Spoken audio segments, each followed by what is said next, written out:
There is a particular kind of heartbreak that is harder to understand than betrayal, because betrayal gives you something to hate. This kind gives you nothing. They did not stop caring. They did not suddenly become indifferent. They could still look at you with the same softness, still remember the smallest things about you, still feel something when you entered the room, and yet somehow, they were the person who allowed the relationship to end.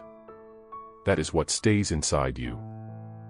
Not simply that they left, but the unbearable contradiction of knowing they loved you and watching them choose a life without you anyway. You keep searching for the missing explanation because somewhere inside you, love still feels like it should have been enough to prevent the ending. But sometimes the most painful truth is that love can remain completely intact while a person becomes incapable of continuing the relationship that contains it. What makes this especially confusing is that people often imagine leaving as the final stage of falling out of love. They picture affection gradually disappearing until there is nothing left to hold on to. But some people leave in the opposite direction. They leave because staying has become emotionally heavier than losing the person they love. The feeling remains, but the relationship has accumulated too much fear, exhaustion, resentment, uncertainty, or internal conflict. At some point, they stop asking themselves whether they love you and begin asking themselves whether they can survive what loving you has come to mean.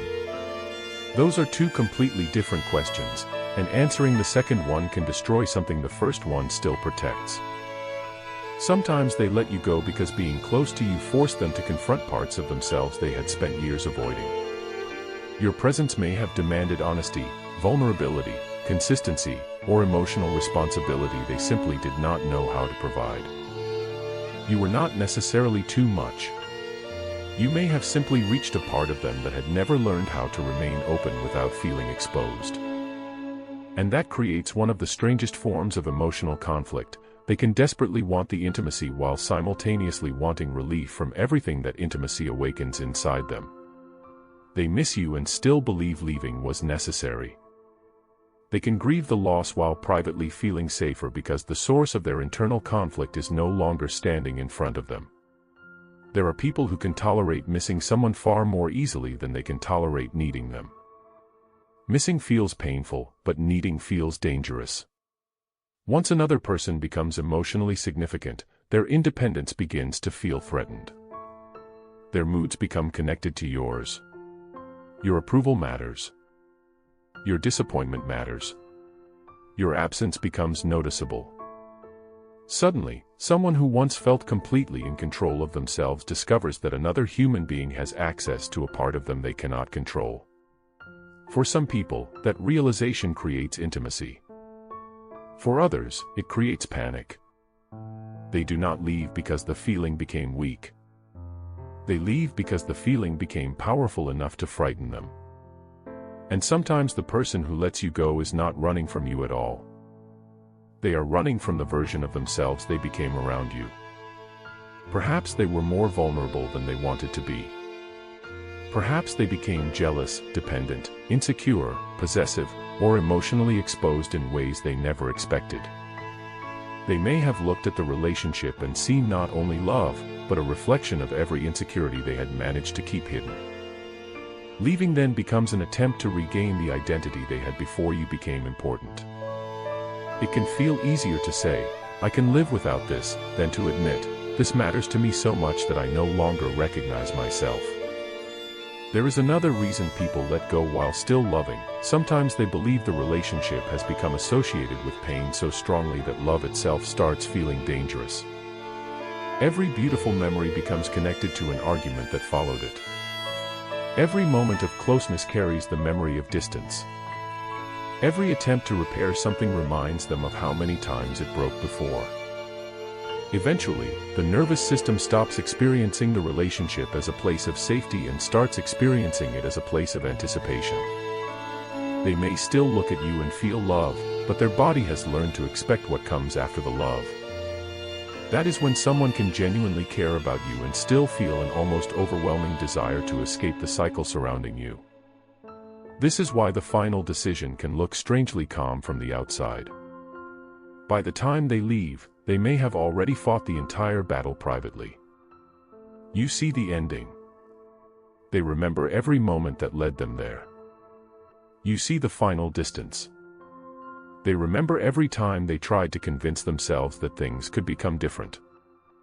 You see someone who appears certain. They may have spent months or years terrified of making the wrong decision. And when the decision finally arrives, certainty does not necessarily mean they stopped loving you. Sometimes certainty is simply what exhaustion looks like after uncertainty has lasted too long.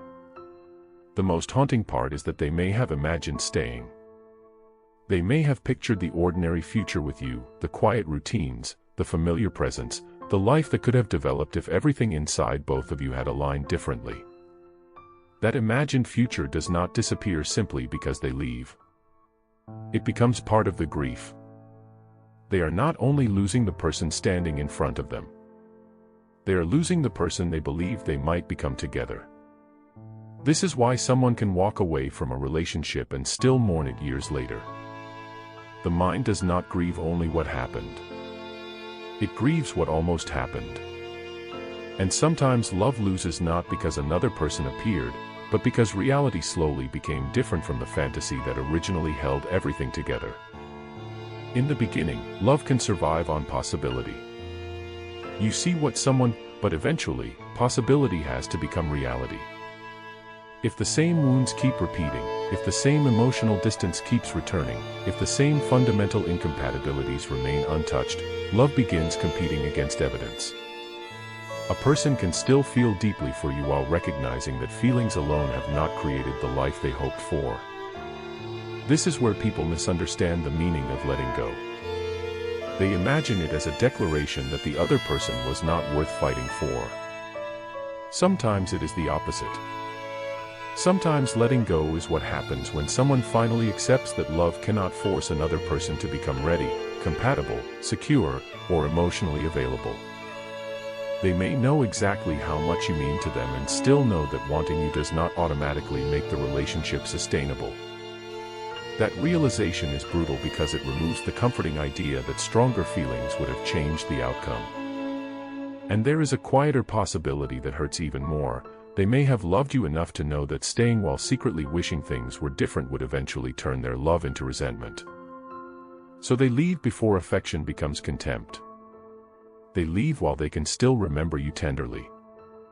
They leave because they would rather carry the pain of losing you than remain long enough to punish you for needs you never promised to fulfill.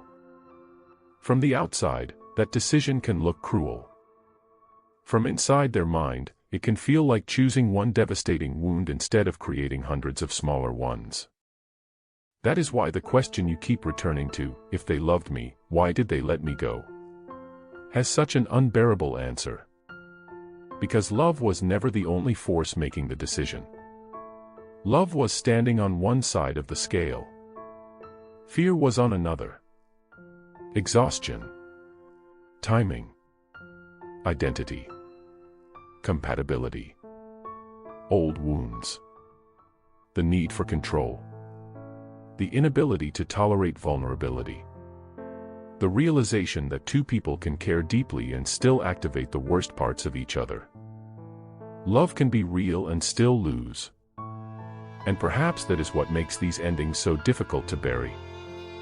If they had stopped loving you, your mind could eventually turn the relationship into something simpler. You could say they changed. You could say it meant less to them. You could tell yourself the ending made sense because the feeling was gone.